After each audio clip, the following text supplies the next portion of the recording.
আমের তেলের আচারের চল খুব প্রচলিত ছিল আগে। এখন আর কেউ তেমন তেলের আচার বানায় না।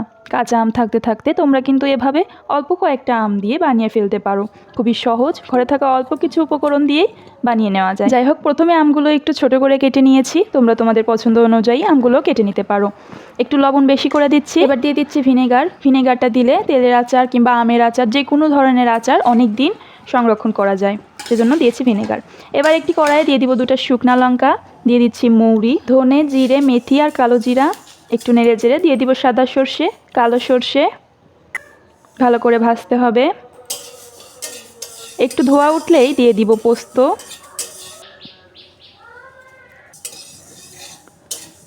মশলার একটা স্মেল বের হলেই আমরা এটাকে নামিয়ে নিব। শিলনোড়াতে নামিয়ে নিচ্ছি। একটু গুঁড়ো করে নিতে হবে।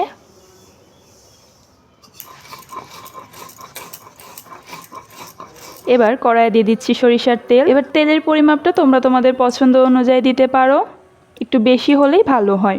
দিয়ে দিচ্ছি 2টা শুকনা লঙ্কা। এবার কেটে রাখা আমগুলো দিয়ে দিব।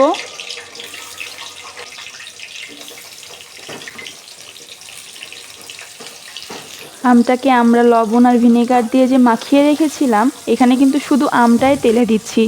লবণ আর ভিনেগারের ওই জলটা কিন্তু ফেলে দিব। শুধুমাত্র 10 থেকে 15 মিনিট মতন ভিজিয়ে রেখেছিলাম ভিনেগারের মধ্যে।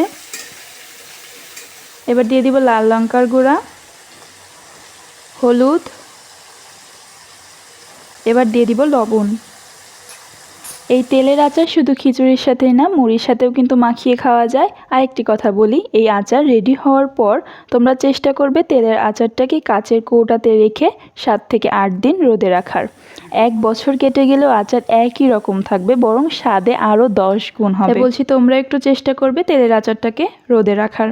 এবার হাফ কাপ মতন চিনি দিয়ে দিচ্ছি। এই তেলের আচার আগে আমি একদমই পছন্দ করতাম না, কিন্তু একদিন মা খিচুড়ি দিয়ে মাখিয়ে খেতে বলল। আহা, কী যে স্বাদ লাগলো! একদম মিথ্যা বলছি না।